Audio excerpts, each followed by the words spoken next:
Arabia Online. Bismillah. Assalamualaikum warahmatullahi wabarakatuh. Insyaallah hari ini kita akan melanjutkan materi kita, masih di dalam pembahasan tentang materi inti dari dars yang kedua dari kitab Durusul Lughah Al-Arabiyah. Nah, kemarin kita sudah mengenal sekilas tentang definisi dari isim isyarah dzalika. Sekarang kita akan masuk ke cara penggunaannya, ya. Cara penggunaan dzalika, ya. Sebelum masuk ke cara penggunaannya, kita perlu tahu dulu bahwasanya isim isyarah dzalika ini punya asyurutul muhimmah, yakni syarat-syarat penting, ya, persyaratan penting, ya, punya persyaratan penting yang harus terpenuhi gitu ya untuk menggunakan isim isyarah dzalika ini. Gitu. Yang pertama, alismul mudzakkar aqil atau ghairi aqil. Nah, isim mudzakkar baik berakal ataupun tidak berakal gitu ya. Jadi harus mudzakkar. Ya, pertama kali harus diingat bahwasanya kata dzalika hanya boleh dipakai untuk isim mudzakkar, ya, untuk isim mudzakkar, dan boleh berakal ataupun tidak berakal, yang penting mudzakkar, ya, yang penting mudzakkar. Ini syarat yang pertama, ya, harus dipahami dengan baik. Kemudian yang kedua, al mufradu, artinya tunggal, ya, jadi harus tunggal, nggak boleh isim mudzakarnya itu ada dua atau ada tiga, itu nggak boleh, harus tunggal, satu gitu ya. Kalau misal ingin menunjuk orang, ya orangnya hanya satu. Kalau ingin menunjuk benda mati, juga benda matinya hanya satu gitu ya. Jadi harus tunggal, tidak boleh digunakan untuk lebih dari satu gitu ya. Kemudian syarat yang ketiga adalah al-ba'id, ya. Al-ba'id artinya jauh gitu ya. Jadi harus digunakan untuk menunjuk sesuatu yang memang dalam jarak yang jauh. Kalau misal jaraknya dekat, tidak pakai dzalika, tapi pakai hadza gitu ya. Insyaallah mudah ya. Al-amsilah, ya. Al-amsilah artinya contoh, ya. Masuk ke contoh yang pertama, dzalika rajulun. Dzalika rajulun. Dzalika rajulun, kita lihat apakah ini benar penggunaannya. Rajulun apakah mudzakkar? Maka jawabannya betul, dia adalah isim mudzakkar. Dia berakal atau tidak berakal? Dia berakal dan dia mudzakkar, betul. Berarti poin pertama atau syarat pertama masuk gitu ya. Syarat kedua mufrad atau tunggal. Apakah rajul ini mufrad? Ya, gitu ya.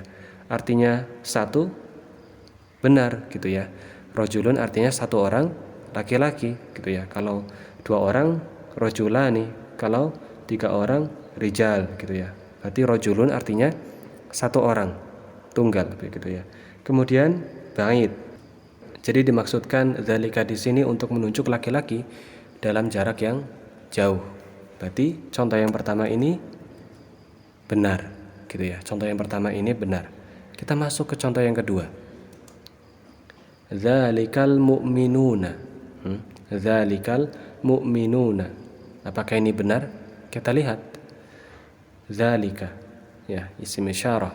Kemudian al mu'minun isim mudzakkar. Betul mudzakkar? Betul mudzakkar. Ya. Akil atau ghairi akil? Akil. Jawabannya akil. Mu'minun orang-orang beriman pasti berakal gitu ya.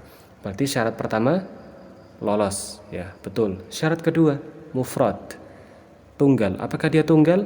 Jawabannya tidak. Ya, jawabannya tidak. Mukminun itu banyak, ya, orang-orang beriman, ya, lebih dari satu. Berarti dia bukan mufrad.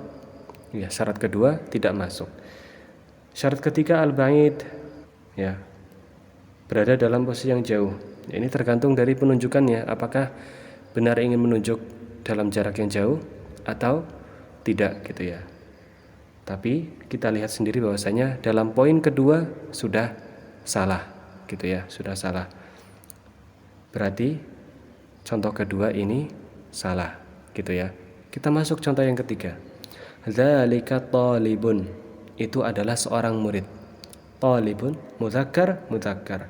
Akil au ghairi akil, akil jawabannya. Muzakkar dan berakal. Dia tunggal enggak? Tunggal, ya, mufrad. Berarti betul gitu ya. 1 2 betul. Yang ketiga, apakah dia dimaksudkan untuk menunjuk kata yang jauh? Bisa enggak? Misal talibun dalam posisi yang jauh kita tunjuk pakai dzalika. Bisa, ya. Kalau 2 syarat yang di depan terpenuhi, insya Allah syarat yang ketiga betul gitu ya. Bisa. Jadi contoh yang ketiga ini benar gitu ya. Contoh yang keempat, dzalika thalibatun. Dzalika thalibatun. Kita lihat thalibatun apakah muzakkar? Jawabannya tidak. Thalibatun muannats. Ya, thalibatun artinya siswi. Ya, siswi atau pelajar perempuan.